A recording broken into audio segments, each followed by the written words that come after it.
So, one question that pops us to our mind, you've been doing increasing this awareness about Hinduism, about spiritualism for a long time.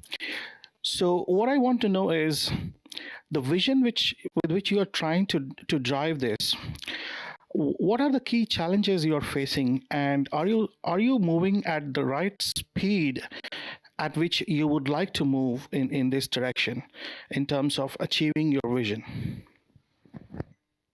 Okay, Vinayji, the question is relevant. I'll be very honest and very frank. Actually, I have no idea how fast I'm going or how slow I'm going. I have no idea, no clue. I am just driven to do this thing because, if you like, I'm kind of strongly attracted to my mentor who suggested the idea that religions are not dead. Religions need to evolve and kind of address the issues of modern age. And the issues that we face, which sometimes are vilified as secular vision, or issues that we face with where you find religious people stuck in a very traditional mode, these are the, if you like, the challenges that we face. And I'm hoping that the deeper vision that I'm promoting of not only Hinduism, but of all religions, will address the issues or if you like, the needs of a modern society. And my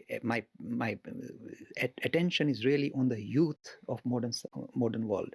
For example, the youth are stirring up. They are trying to find, if you like, ideas of spirituality in a different mode than the ones that were presented to them by their parents. So the youth are fed up and they're looking for a different vision of what religions are all about.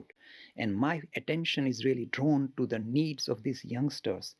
In my own experience of presenting these ideas, if you like, esoteric ideas about religion, at various colleges or schools is very positive and very warm. The Western youth, the Western thinking youth, I feel very comfortable with the presentations I make. And if you like, the key features I present are very simple.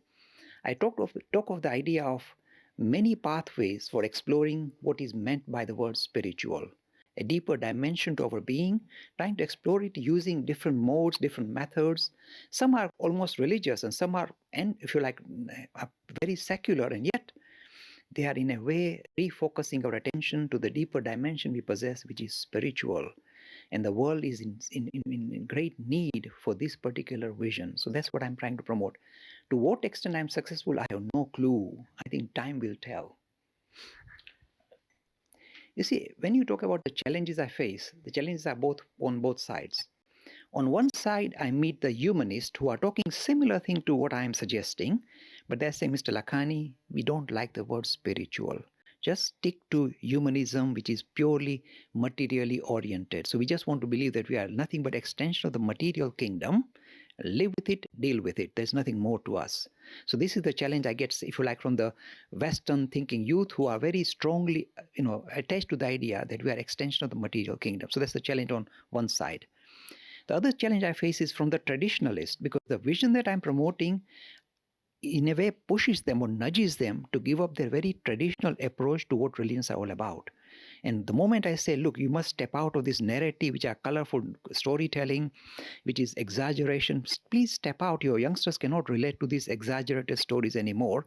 They move away from me. So I, if you like, face challenges from the traditionalists as well as a highly materialistic lobby in which with whom I have to interact all the time.